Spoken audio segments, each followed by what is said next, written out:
Rock and roll was born from rebellion, built on breaking rules and challenging authority. Is on his way to the hospital right now, and we're sorry, but we can't continue the concert for you guys tonight. But sometimes that rebellious spirit crossed the line from artistic expression into genuine disrespect. I would like to use this occasion to speak on a more personal note and show just how unfair the whole... These are the 10 most disrespectful moments from rock musicians that shocked fans and industry insiders alike. Number 10, Ozzy Osborne. Throw the carcass on the table.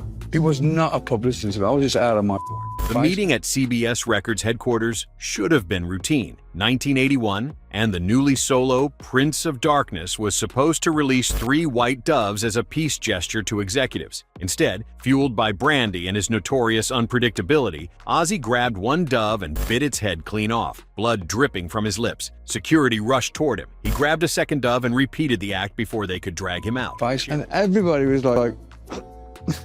The head of legal said, if you ever do that... Sharon Arden, his future wife and manager, watched in horror as her client destroyed any chance of a normal relationship with his new label. The incident became instant legend in the music industry. CBS executives banned him from the building for years. The story spread through Hollywood like wildfire, cementing Ozzy's reputation as rock's most dangerous wildcard. Ironically, the controversy helped launch his solo career, with Blizzard of Oz going on to achieve quintuple platinum certification in the United States. Everyone in America had an Ozzy album and knew of Ozzy, and it was just a miracle. Number 9, Axl Rose. Is on his way to the hospital right now, and we're sorry, but we can't continue the concert for you guys tonight. August 8th, 1992, Montreal's Olympic Stadium hosted 53,000 fans for a co-headlining tour with Metallica and Guns N' Roses. The night turned catastrophic when James Hetfield suffered second and third-degree burns from pyrotechnics, forcing Metallica to leave the stage. Fans waited over 2 hours for Guns N' Roses to take the stage. Axl Rose finally appeared, played approximately 9 songs, then announced, "This will be our last show for a long time," and walked off, citing vocal problems. The crowd exploded into one of rock's most destructive riots. Thousands of disappointed and angry fans lashed out in a violent surge of destruction. 2,000 fans destroyed the venue, overturning police cars and setting fires throughout the stadium. Property damage exceeded $400,000. The incident highlighted Rose's pattern of abandoning shows, with over 20 walk-offs documented during the Use Your Illusion tour. His disrespect for the traumatized Montreal crowd became a defining moment of rock excess and artist entitlement. It doesn't take much to get something going. There'll be situations where a few people start to behave erratically. Number 8, WASP.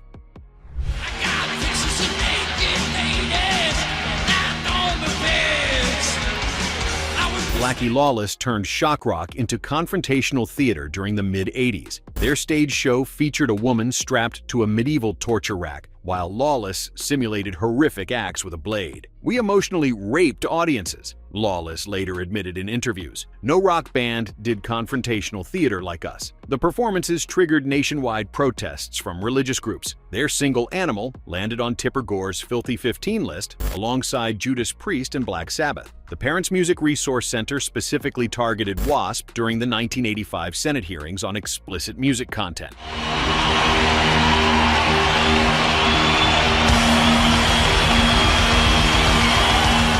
Churches organized boycotts of venues booking the band. Several cities banned them entirely. MTV refused to play their videos. Despite the enormous pressure, Capitol Records continued releasing their albums throughout the decade, with the self-titled debut going gold and subsequent records following. The band's deliberate disrespect toward conventional imagery made them metal's most controversial act of the decade.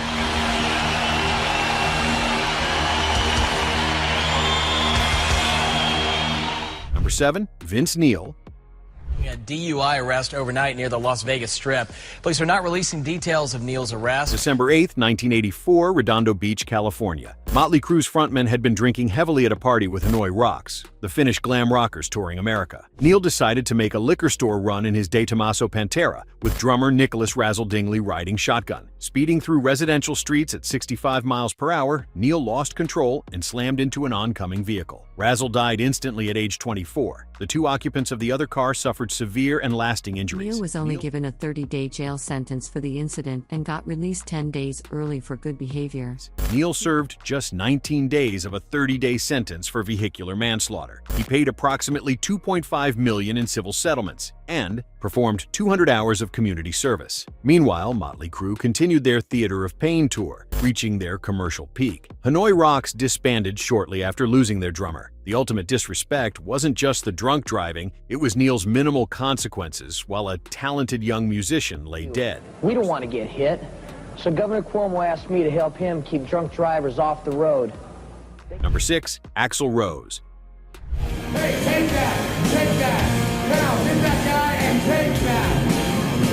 The Riverport Amphitheater in Missouri, July 2nd, 1991. 15 songs into their set, Rose spotted a fan with a camera in the front rows. "Take that!" he screamed at security guards who didn't respond quickly enough. When security hesitated, Rose declared, "I'll take it, goddammit," and launched himself into the crowd. I'll take it, goddammit! He knocked the photographer down and seized the camera while roadies tried pulling him back. Climbing back on stage, Rose grabbed the microphone. "Well, thanks to the lame-ass security, I'm going home." He slammed down the mic and walked off. Thanks to the lame-ass security, I'm going home.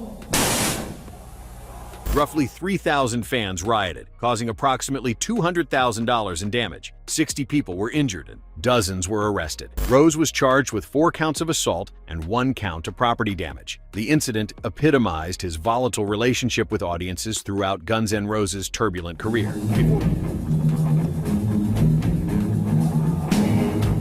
Before we continue, which of these incidents shocked you most when they happened? Did you witness any of these controversial moments firsthand or see the aftermath on MTV? Drop a comment below and let us know where you're watching from, especially if you were at one of these infamous shows. Number 5, Mayhem. Euronymous tells me that he has taken photos of his dead body. I got very upset by this. April 8, 1991. A house in Krakstad, Norway, became the scene of black metal's darkest moment. Vocalist Per Dead Olin committed suicide with a shotgun. When guitarist Øystein Euronymous Arseth discovered the body, he didn't call police immediately. Instead, he rearranged the scene, took photographs, and later used one as the cover for a Dawn of the Black Hearts bootleg. He collected skull fragments and sent pieces to other musicians. Fengsel I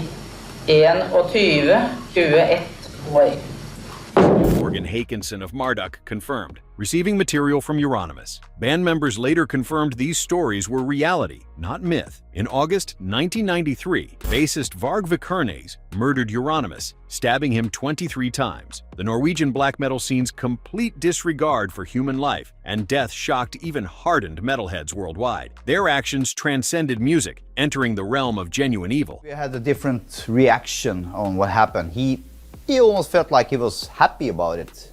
Number 4, Body Count.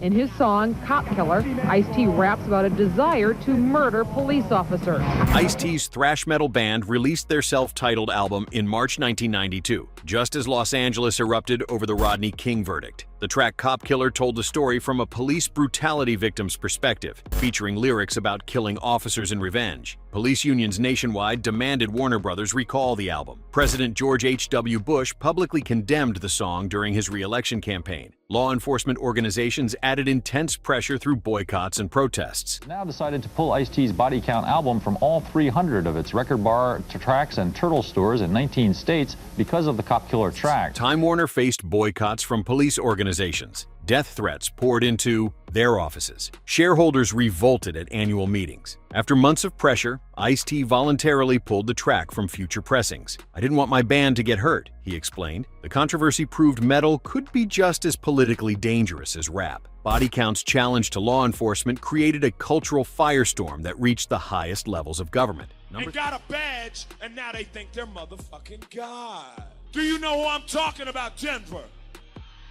Have you met that cop, Denver? Number 3, Dave Mustaine. I've never had a chance to be able to tell you without talking to Lars, the guy in Metallica. April 1983, Metallica fired their lead guitarist on a Greyhound bus to Los Angeles, handing him a ticket home from New York. Dave Mustaine's drinking and violent behavior had become unbearable. For the next decade, Mustaine waged a public war against his former bandmates through press interviews and bitter songs. The Mechanics became Metallica's The Four Horsemen. He claimed credit for their early sound. Every Megadeth album contained veiled shots at James Hetfield and Lars Ulrich. The feud intensified when Metallica achieved mainstream success with the Black Album, while Megadeth remained underground favorites. I mean, people hate me because of you. I walk down the street and I hear some piece of shit say, Metallica at me, and they do that to taunt me. Mustaine's autobiography detailed every perceived slight across 300 pages. He publicly mocked their sobriety attempts while battling his own addictions. The disrespect lasted until 2010, when both bands finally performed together, partially ending metal's longest-running public feud. Megadeth eventually earned their first Grammy win in 2017 for the title track of Dystopia. Mustaine's decades of attacks influenced how fired band members handled dismissals throughout the industry. Little teeny feet up on the car of the bass player. James kicked the dog, so I punched him in the face. Number 2. Ozzy Osborne. I wanted to take a pee. So I find this old wall and I've got this green evening dress on. February 19, 1982, San Antonio, Texas. Ozzy wore Sharon's green dress because she'd hidden his clothes to prevent him from drinking. He wandered from their hotel toward the Alamo, thoroughly intoxicated on Courvoisier. Standing before the cenotaph, the 60-foot memorial honoring the defenders who died at the Battle of the Alamo, Ozzy unzipped and urinated on the monument. Tourists gasped. Police arrested him within minutes. The city banned him from performing in San Antonio for 10 years. I'm standing there, having a leak. Veterans groups condemned him nationwide. Texas newspapers ran front-page stories about the British rocker desecrating their most sacred site. Sharon paid the fine and issued apologies, but the damage was done. Ozzy later called it his most shameful moment, returning in 1992 to donate $10,000 to the Daughters of the Republic of Texas. The Alamo incident remains rock's most disrespectful act toward American history. In 1992, Osborne personally apologized to then-Mayor Nelson Wolff and expressed genuine remorse for his actions. Number 1. Dee Snider.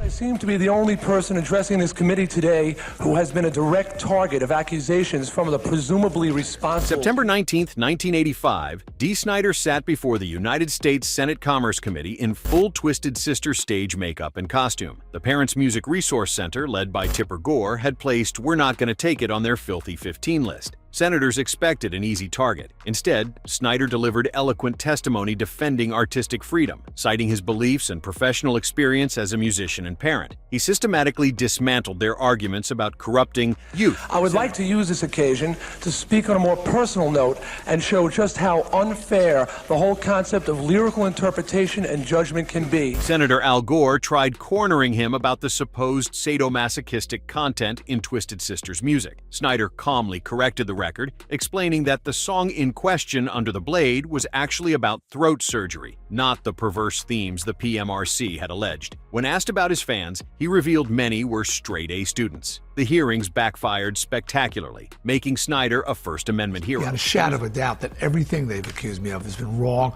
false, and they are scrambling. The resulting parental advisory labels became badges of honor for metal bands. His respectful dismantling of Congress while dressed as a glam metal warrior remains rock's greatest moment of intelligent defiance against censorship.